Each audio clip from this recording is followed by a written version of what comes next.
Yeni mövzumuz informasiya təhlükəsizliyidir.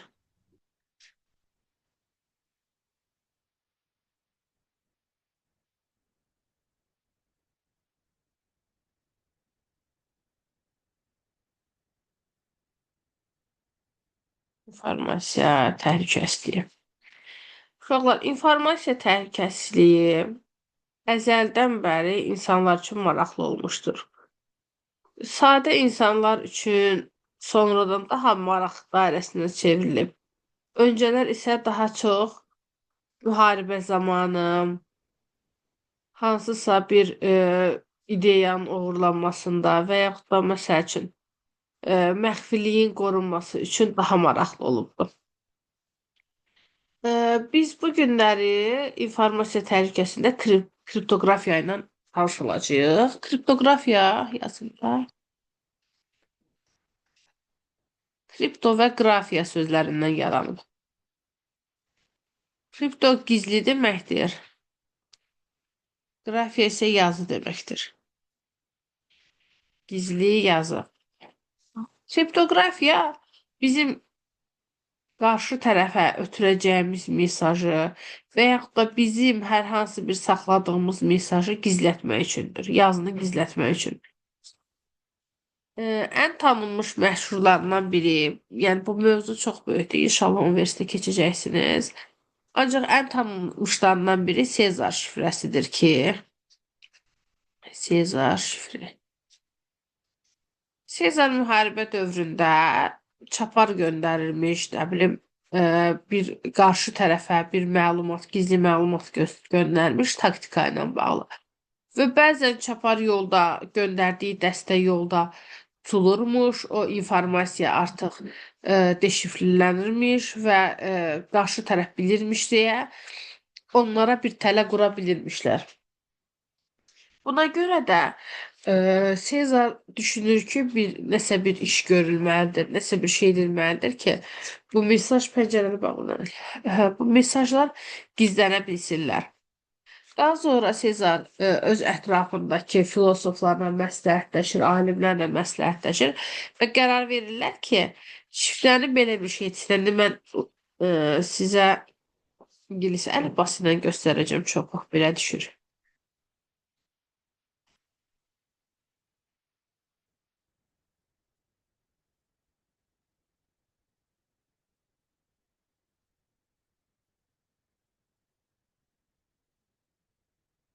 Niyə ki axtırsan məni? Fabül yazılım ben. Məsəl üçün, tutalım ki, şifrəniz budur. Maalesef. Düzdür. İndi M hərfini deyək ki, K-nı da qoyubdu. 4. Bu ya 4 hərf sola ya da 4 hərf sağa sürüşmə edəcək. Yəni biz baxırıq, M hərfi hardadır? Bu hissədədir, düzdür? Sayırıq. 1, düzdürmü? 2, 3, 4. M hərfi Q olacaq. Sonra Y-yə baxırıq. Y baxın buradadır mı? 1, Z-yə gəldi. 2, 3, 4. C hərfi olacaq. Lesson. L-yə baxırıq. 1, 2, 3, 4. F hərfinə gələcək. Bildinizdə necə olacaq? E də onun kimi sırası ilə gedəcək. Yəni bu qarşılığını 4 hərf sürüşməylə alacaq və yaxud da 4 hərf sola sürüşdürmə də ola bilərdi. Bu bizim məsələlərdə qarşımıza çıxacaq öz yerində. İkinci hal, bilməli olduğunuz. Ümumiyyətlə bu mövzunun yəni nəzəriyyə hissəsinə baxdıqda informasiya təhlükəsizliyinin qorunmasının 2 yolu var. Birincisi nədir? Siz hər hansı bir şifrədən istifadə edirsiniz. Bu söhbət kompüterdəki və yaxud da telefondakı informasiyalarınızdan gedir. Hər hansı proqramınıza, telefonunuza, sosial şəbəkənizə şifrə qoyursunuz. Şifrələmə üsulla. Digər isə yazın. Deməli, bu şifrə qoyarıq oldu. İkincisi isə icazə məsələsidir. Sizə ərşimə icazə vermirsiniz. Yəni, məsəl üçün, proqram hər hansı bir proqram yükləyəndə deyir ki, məsəl üçün, e, bunun sizin kontaktınıza daxil olmağına icazə verirsiniz. Siz orada verirsiniz ki, yalnız bir dəfə və yaxud da proqramı istifadə edən zaman və yaxud da həmişə və yaxud da qaleriyanıza girməyə icazə verirsiniz. Deməli, ya şifrə məhdudiyyəti qoymalısınız, diyyəti, ya da icazə məhdudiyyəti.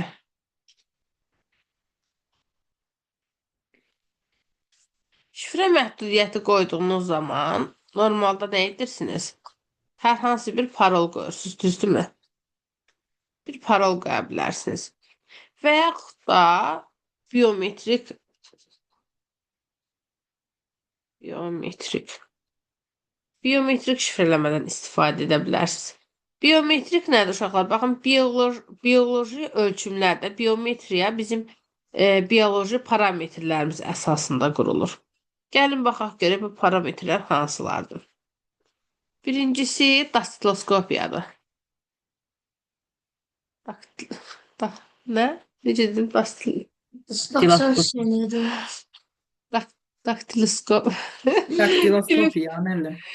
Hə, daktiloskopiya.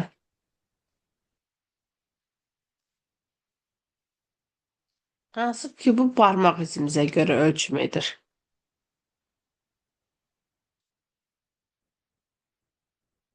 Barmaq izlərinə görə. İkincisi nə olacaq? İkincisi gözün kuzeyli qişası.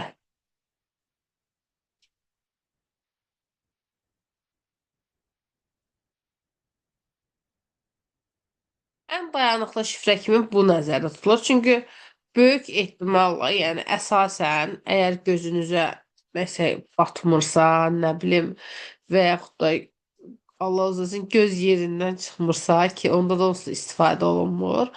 Gözün qüzeyli qırşası ömür boyu dəyişməyən parametrdir. Deməli nədir? Ömür boyu stabildir. Stabildir. Barmaq izi daha çox dəyişə biləndir də uşaqlar. Yəni həm böyüdükcə deformasiyaya uğraya bilir, daha sonra məsəl üçün yana bilir. Bilmirəm, kinolar filan həvəsiniz var ya yox, cinayət kinolarına, axtarış kinolarına filan. Orada görürsünüz bəzi cinayətkarlar cinayətdən öncə barmaqlarını yandırırlar. Çünki barmaq izi itir. Və yaxud da kəsilə bilər, kəsilərkən iz qala bilər. Buna görə barmaq izi o qədər də etibarlı deyil, amma gözün qüzeyli qışası daha etibarlıdır. Sonra üz cizgiləri gəlir. Cizgiləri. Uşaqlar, üz cizgiləri də dəyişə bilər, doğrudur. Həm insan böyüdükcə dəyişə bilər, dəri forması dəyişə bilər. Üzündə hər hansı bir estetik prosedurlar elətdirə bilər ki, bugünkü gündə bu çox olur da, özünüz görürsünüz. Burun əməliyyatı, nə bilim, qulaq əməliyyatı, qaşları dəyişdirirlər. Buna görə dəyişə bilər, yəni daha tez dəyişə bilər. Uşaqlar, burada yadımızda saxlamaq olduğumuz nədir? Üzə görə tanınmada üzün formasından əlavə, məsələn, saçın rənginə də fikir verilir. Daha sonra kontrastlıq deyirlər ona. Kontrastlığın dəyişildiyi yerlərə. Dəyişil yerlərə. Yəni, məsəl üçün, belə deyək də, üzün qıvrımlarına, belə deyək, burununuz harda qıvrılma baş verir, ağız, koordinatlara görə bir sözlə, belə deyək, koordinatlara.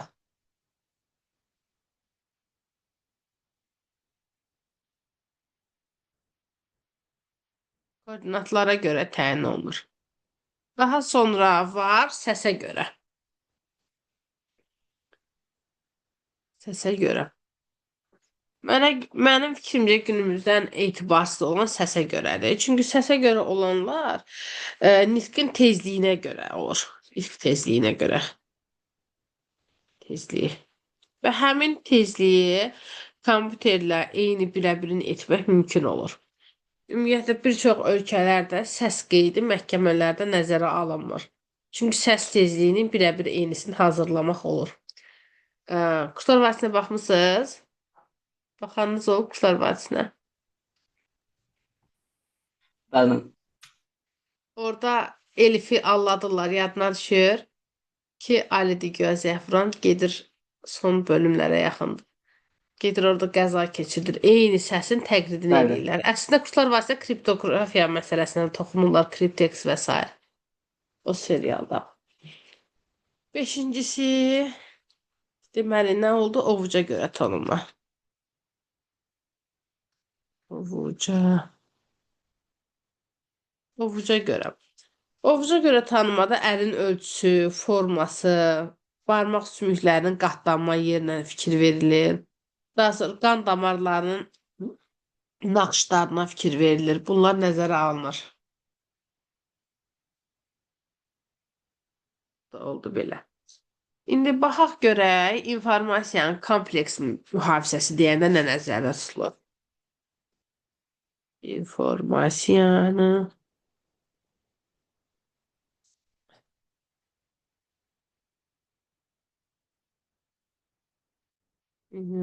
mühafizəsi.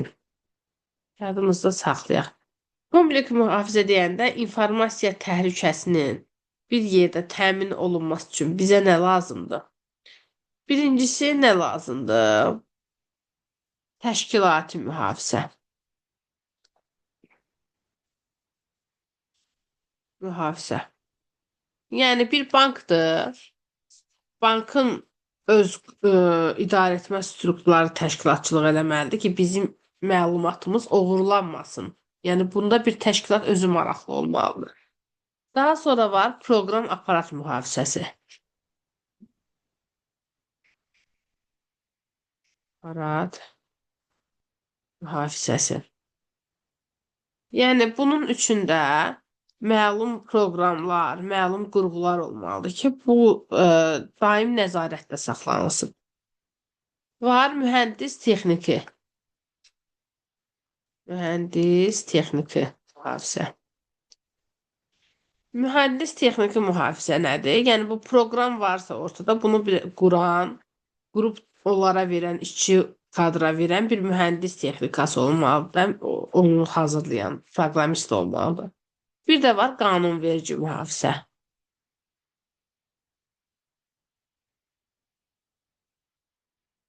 Bu da nədir? Nə qədər bir təşkilati tərəfi olsa da, bunu qanunlar qorumalıdır ki, hə, sən tam ki, hansısa istifadəçinin kompüterini qırdınsa və yaxud da hansısa, tutalım ki, bankı yardınsa, sən bilməlisən ki, bunun cəriməsi olacaq, sən tutula bilərsən, həbs ola bilərsən və s. Və yaxud da kiminsə tutalım ki, hesabını oğurladınsa, bu polis tərəfindən izlənə bilər. Yəni bir çox şeylər ola bilər deyə qanunverici mühafizə də olmalıdır.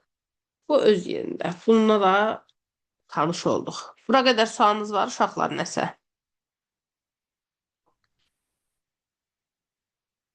Simmetrik, asimetrik şifrələmə. Bunu sizə Ballor dildə necə deyim, uşaqlar? Simmetrik şifrələmənin asimetrik şifrələmənin fərqi nədədir? Tutalım ki, siz telefonunuza, məsələn, belə fikirləşin, parol qoyursunuz, düzdürmü? Bu parol necə olur? Bu parolu səhv yığsanız, yenə eyni paroldur da, parolunuz dəyişmir, doğrudur. Hər dəfə eyni paroldan istifadə edirsiniz. Və yaxud da tutalım ki, 3 dəfə səhv oldu, kilidə düşəcək, yenə eyni parol olacaq. Amma ki, asimetrik şifrələndirmədə, məsəl üçün, bankdan hansısa elektron alış-veriş edirsiniz. Bir saniyə, üzr istəyirəm. Saniyə. O təpə kod gəlir deyəsən. O hər dəfə fərqli olur.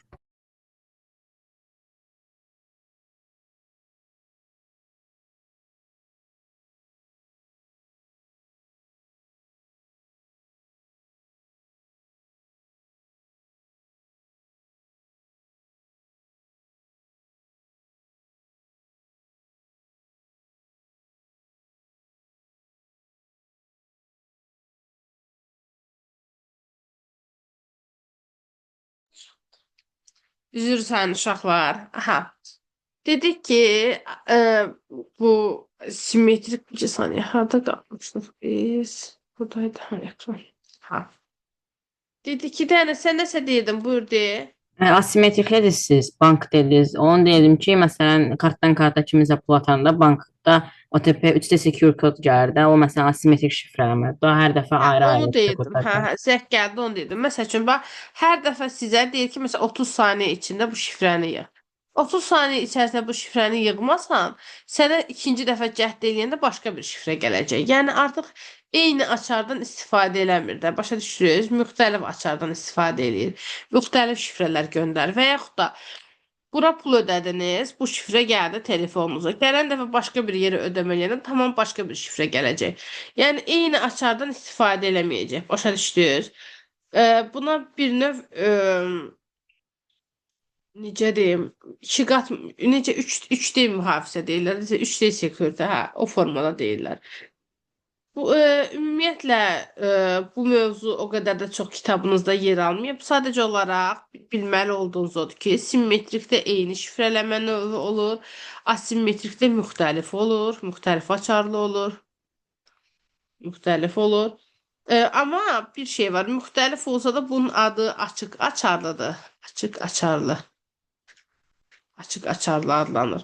Simmetrik olan isə necə deyim, açıq açarlı adlanmır, qapalı açarlı adlanır, gizli açar, belə deyim.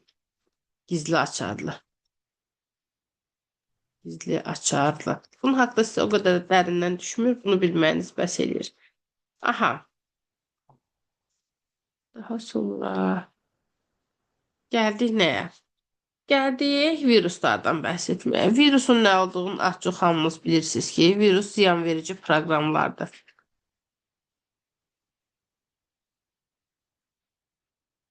Proqramlar. Ziyanverici proqramlardır.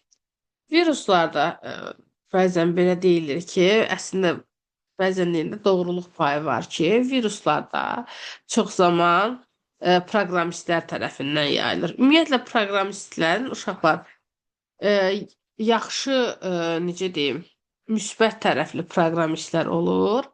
Bir də işini daha pis deməyək, necə deyək, işini daha bədxah işlər üzərində quran proqramistlər də olur. Bunlara ümumilikdə nə deyirlər? Hacker deyirlər. Hackerların da iki növü var. Deməli, birincisi nədir? Reddim. Diye belə yazılıb. Bu bizdə cracker idi. Uşaqlar, cracker qıran deməkdir də, düzdürmü? Qıran. Bu birisi isə senari uşağı sayılır. Bunlar arasındakı fərq nədədir? Cracker daha professionaldır. Daha professionaldır. Script Kiddie isə belə deyək, daha puxtələşməmiş, hansısa hazır proqramlardan istifadə eləyəndir. Yəni Cracker özü yazır, özü hackləyir, amma script Kiddie isə bax sözün mənasından başa düşə bilərsiniz. Yəni bir ssenarini oxuyur da, hazır ssenaridən istifadə edir, belə gedir. Deməli, dedik viruslarda. Viruslardan ən məşhur olanı soxulcanlar var. Viruslar çoxdur, sizə o formada düşmür. Casuslar var, troyanlar var. Kitabınızda troyanlardan bəhs edir sizə. Troya atı eşitmisiniz tarixdə. Bəli. Troya atının filmi də var, Bəli, məşhur. Troya atından alıb, həmin o tarixi hadisədən alıb da adını. Siz hansısa bir fayla baxırsınız, o faylın bir musiqi olduğunu, video olduğunu və s. düşünürsünüz. Ancaq onun içərisində gizlənmiş bir virus ola bilir və sizin kompüterinizi yoluxdura bilir. Ümumiyyətlə, virus deyəndə uşaqlar, bütün viruslar o demək deyil ki, sizdən pul oğurlayacaq, sizin necə deyərlər, sizin kompüterinizin hər hansı bir ziyan vuracaq və s. Bəzi proqramlar olur ki, bunlar kompüterinizə hər hansı bir ziyan vurmur, amma narahatçılıq verir. Məsəl üçün, e-maillə gələn proqramlar olur. Fikir vermisiniz? E-maillə gəlir davamlı olaraq. Məsəl üçün, bəzi saytlar olur ki, sanki nə deyək? Məsəl üçün, siz hansısa bir gül səhifəsi ilə maraqlanırsınız, hansısa bir gül adı ilə maraqlanırsınız, bitkilərlə. Və bu adam Google-da axtarış edirsiniz, gəlir bir gül saytı çıxır, məsəl üçün də tutam ki, heç bilmirəm belə bir sayt var ya yox. Məsəl üçün flower.com. Girdiniz bu sayta, məsələn. Gardenlandflower.com-a girdiniz. Bu sayta girəndə deyir ki, registrasiyadan keçməlisiniz ki, bu məlumatı oxuyasınız həmin gül haqqında və yaxud da videoya baxasınız.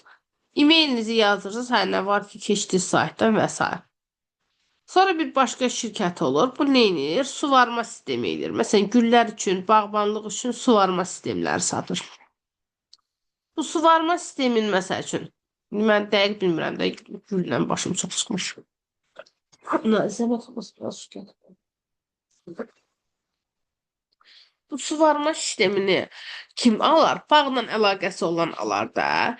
Bunlar da onun e-mailinə necə erişməlidirlər ki, biz e-mailini, yəni hamıya göndərə bilməzlər ki, bağla əlaqəsi olanlara e-mail göndərir ki, biz belə bir aparatura satırıq, məsəl üçün, hansısa və yaxud da gübrə satırıq, hansısa bir dərman satırıq və s.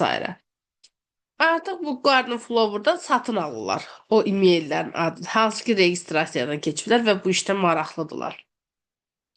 Və sənə dayanmadan gecə-gündüz cürbəcür gül təklifləri eləyirlər, gül satmaq üçün və yaxud da hansısa aparat satmaq üçün.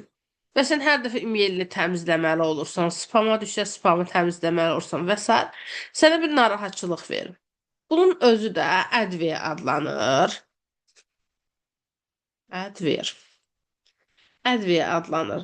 Yəni reklam proqramları adlanır və yaxud da reklam necə deyim, virusları adlanır. Bunlar deməli nə oldu? Bunlar da özü bir virus növü kimi kateqoriyalaşır. Daha sonra var uzaqdan idarə edilən viruslar. Hansı ki nədir? Tam ki sənin kompüterinə daxil ola bilir, sənin sistemini öz sistemi kimi istifadə edə bilər. Var sonra casus proqramları. Bu nədir? Sənin hərəkətlərini gizli-gizli müşahidə edə bilir və maraqlandıran məlumatları özündə saxlayır və cinayətkarlara göndərir. Və yaxud da başqa şeylər. Məsəl üçün, necə edir? Tam ki, hansısa səs yazmalar eləyir proqramında və yaxud da, məsələn, bir ara çıxmışdı, bəzi həkimləri izləyirmişlər ki, onların kontaktında kimlər varsa nömrələri, onları tapıblar. Sonra o həkimi sosial şəbəkədən də izləyiblər. O həkim xaricdə səfərdə olan vaxtı, o həkimin telefondakı kontaktlar, kimin nömrələri var, onlara xarici bir nömrə adı ilə yazıblar ki, biz xaricdəyik, mən xaricdəyəm, burada mənim kaşlıqımı falan uğurladılar, mənə tez nənə falan karta pul göndər, şey eləyə bilmirəm, danışa bilmirəm və s. də başqasının telefonudur bu və s. Mənə bu dəqiqə pul lazımdır.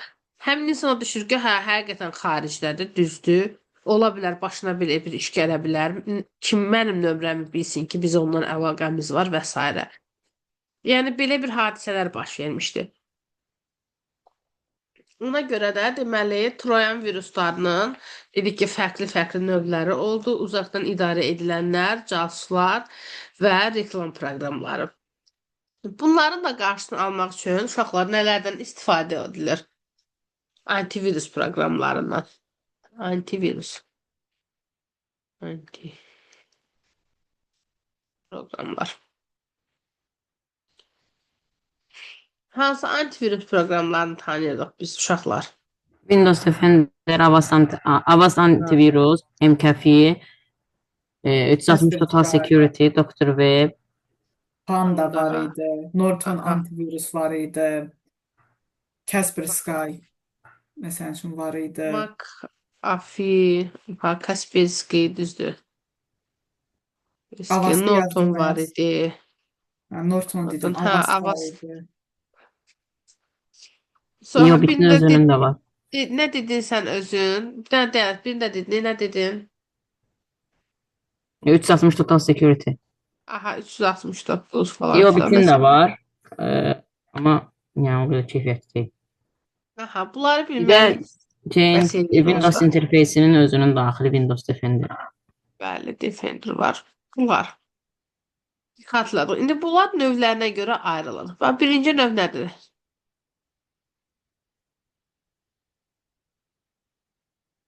Detektorlar. Bu arada bunlar da hibrid formada işlənə bilər. Yəni, məsəl üçün bir antivirusun içində bir neçə funksiya birdən ola bilər bu arada. Sadəcə olaraq bu gördüyü funksiyalara görə ayrılır, kateqoriyalaşır. Məsələn, doktor Detektorlar var. müfəttiş də, doktor müfəttiş hibriddir. Onda Aha, bəli. Doktorlar. Bunlara faqda deyirlər. Daha sonra var müfəttişlər.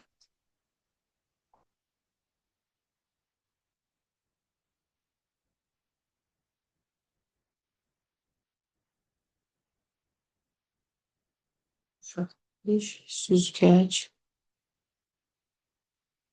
Burada gelir bu. Vaksinlər.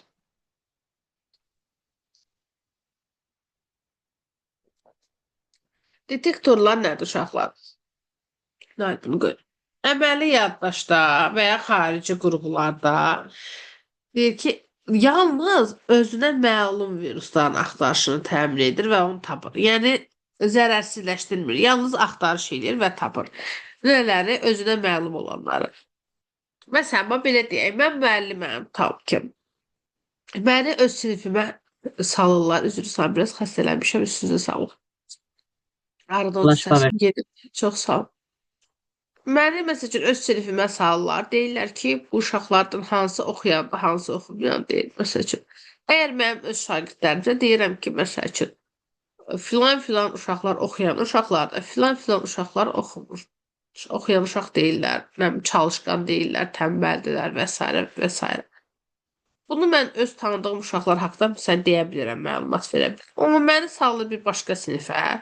Deyirlər, bu uşaqlar haqqında deyə bilərsiniz ki, hansı çalışqan uşaqlardır, hansılar daha çalışmayan uşaqlardır. Mən nə deyə bilərəm? Deyərəm ki, yox, mən tanımıram bu uşaqları, bilmirəm. Düzdür. Ancaq öz tanıdıqlarım haqqında rəy verə bilirəm də. Detektorun o tanıdığı məlum virus növləri var ki, o virusları görəndə artıq deyir ki, bu problemdir. Artıq məsələn, bu veb-sayta daxil olmayın və yaxud da bu faylı açmayın və s. Deməli, indi doktorlara gəldik. Doktorların əvvəl qoy müfəttişlər deyim, bu detektorla biraz əlaqəsi var ona görə. Ümumiyyətlə, detektor bilirsiniz də nədir uşaqlar? Bunu necə yadda saxlaya bilərsiniz? Detektor alətini görmüsünüz. Belə bir alət növü var. Ben sizə göstərəcəm. Mina Hansı tapanlar. mühafizə yerlərində filan üstünüzdəki metalları detektor.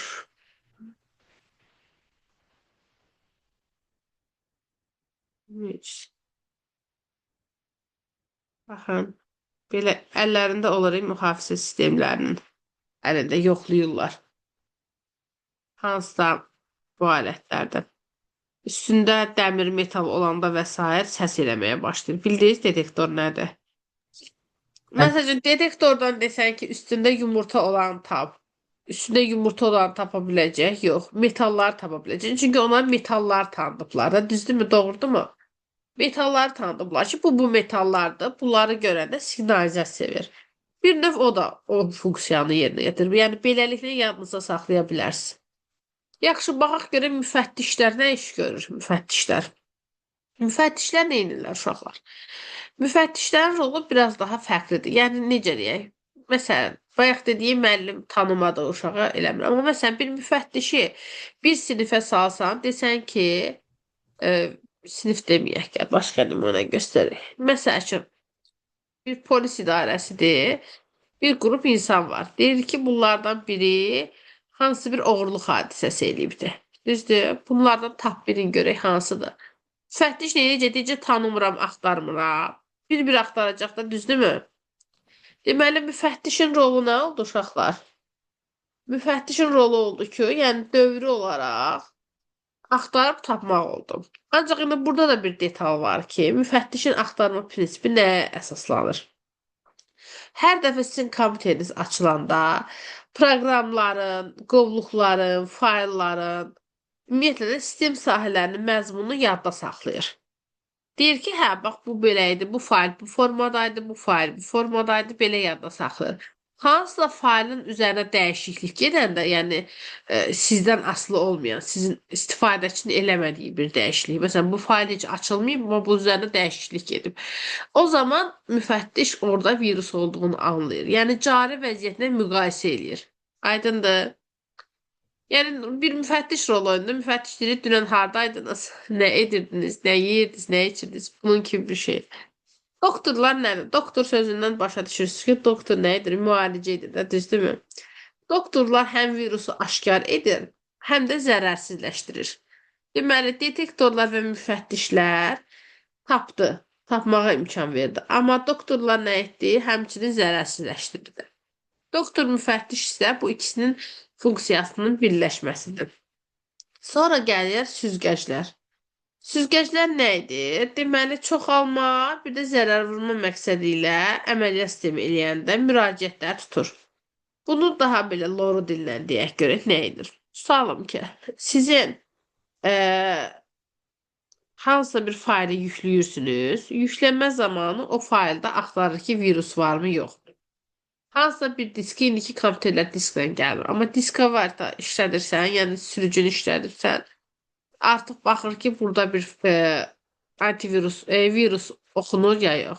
Yəni ki, hər hansı bir kənardan gələn müdaxiləni süzgəcdən keçirir, ələkdən keçirir, belə deyək sizə. Kənar müdaxilələrə baxır. Gəldik sonuncuya vaksinlərə. Vaksin sözü nə deməkdir uşaqlar? Peyvəndləşdirmək deməkdir, düzdürmü? Vaksinlər immunizatorlar da adlanır həmçinin. Qoyun bunu da yazın bura. İmmunizatör. Yəni, baxın, belə deyək. Ekranımı görürsünüz, mənim deyin görün uşaqlar indi. Görürsünüz Bəli, bəli. ekranı. Aha. Məsəl üçün.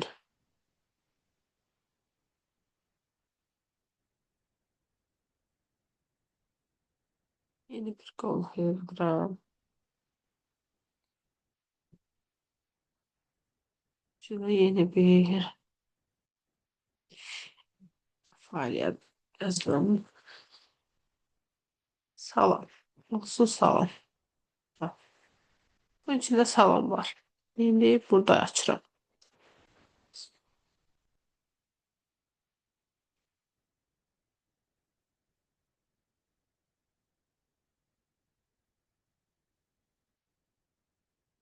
İndi baxaq. Bunu atmaq istəyirəm bura. Ayağında.